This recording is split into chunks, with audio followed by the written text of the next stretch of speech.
กับทักทายสบายดีพ่อแม่พี่น้องเมื่อสุขุสุคนพี่น้องคลิปนี้มาเปิดคลิปอยู่ที่ซ่อนมันเส้นเก่าเส้นเดิมเด้อท่านผู้ชมเนาะท่านผู้ชมวันนี้กลมันคนเดียวแต่เช้านี่จนหอด10 โมงปลายแล้วพี่น้องเลยช่วงนี้บ่ทิศกับบ่ได้ไปถ่ายคลิปทางใดเด้อท่านผู้ชมเด้อก็ฝากติดตามรับชมคือเก่าอะไรเนาะแต่ว่าปีหน้าบ่ทิศสิเริ่มต้นใหม่เนาะพี่ท่านผู้ชมปีนี้บ่ได้ถ่ายคลิปรายการบอยลงคลิปดุว่าซันซะปีหน้าสิเริ่มคลิปใหม่เพราะว่าปีหน้าสิเศร้าปลูกมันนะพี่น้องเอ้ยบ่ไหวบ่มีให้งานเนาะท่านผู้ชมให้งานแล้วก็คนบ่ไหวเนาะพี่น้องจ้างก็บ่อยากคุ้มปานใดเลยเนาะเพราะว่าเฮาบ่มีให้งานคนมันคนเดียวมันก็บ่ไหวนั่นแหละครับแต่พี่สิมาบ่ทิศสิเริ่มถ่ายคลิปบัดนี้เนาะวันนี้มีแต่สิไปถ่ายคลิปพี่น้องเอ้ยเนาะ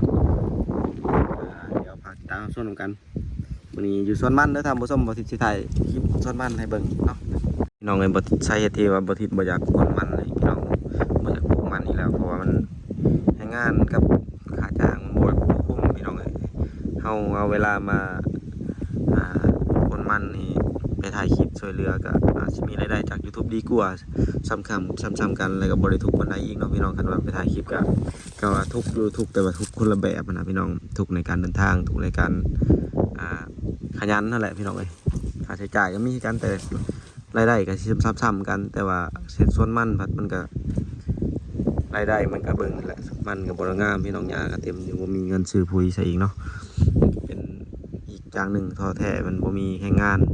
คันเฮามีแรงงาน2 คน3 คนผู้ชายก็สิใครแน่นี่เฮาคนเดียวมันก็บ่ได้นะพี่น้องเอ้ยแต่ว่าบ่สิปลูกหวายซะอีกบัดนี้เนาะพี่น้องเปลี่ยนจากปลูกมันสิปลูกหวายพี่น้องเอ้ยบัดนี้เนาะปลูกมันนี่จุดแบบบัดนี้เนาะพี่น้องขายเมื่อปีนี้แล้วก็พอแล้วพี่น้องปีขนาดปีนี้ก็ยังพอแห้งแล้วพี่น้องเลยแล้วก็บ่มีเวลาถ่ายคลิปเลยเฮาเฮ็ดสวนมันตลอดจักเสียเวลาได้มาถ่ายคลิปเนาะพี่น้องเลยนี่แหละเดี๋ยวบ่ได้ถ่ายบรรยากาศอยู่สวนมันให้เบิ่งนะครับผู้ชมนี่คือบรรยากาศในโครงการในสวนมันพี่น้องนี่สวนมันพระอาทิตย์มันก็ว่าบ่ใหญ่เนาะพี่น้องหัวน้อยๆนะเนาะจักสิได้เท่าไหร่พี่น้องลูกค่าดูดดินก็แพงเนาะค่าให้งานอีกจ้างเขาเจ้าตัดลำนี่พอแห้งแล้วพี่น้องเลยถึงตัดหญ้าก็ยังพอแห้งเลยนะน้ำมันตัดหญ้าค่าให้งานตัดหญ้าเท่านึงก็เป็นล้านกิน4-5 แสนกันหลักพัน2-3 พันบาทแล้วพี่น้องมันกำไรขายมันราคาก็บ่ได้แพงค่าจ้างอีกโอ้ยอะไรอย่างกินอยู่ก็พอแห้งพี่น้องเมื่อยอีกกันเราไปถ่ายคลิปมันก็บ่ถึงกันเมื่อยสำกลมันนะ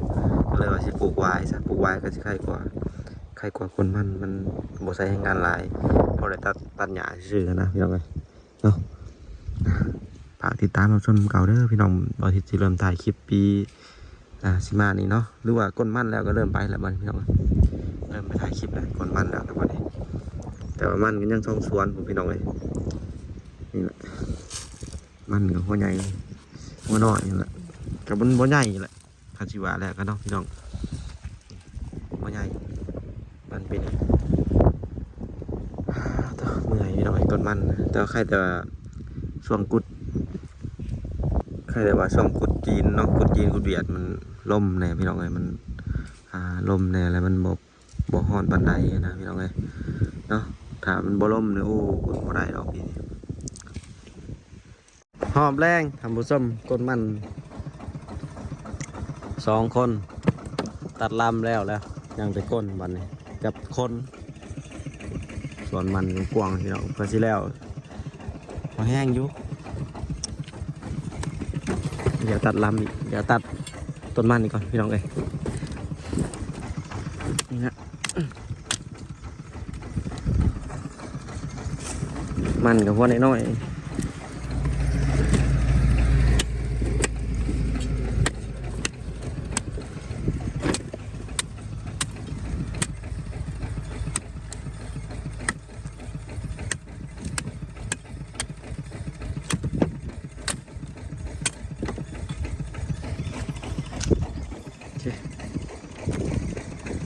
ไงปะ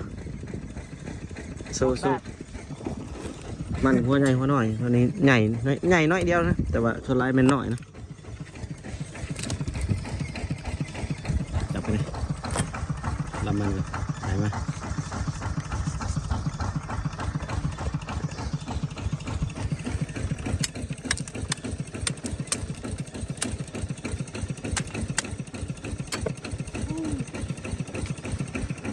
ได้เท่าไรปีนี้ได้อยู่ประมาณล้านปลายกว่าบาทนี่แหละพอดีซื้ออีโวคันหนึ่งเลยนะ พอได้แก่มันเนาะซื้ออีโวมาแก่มัน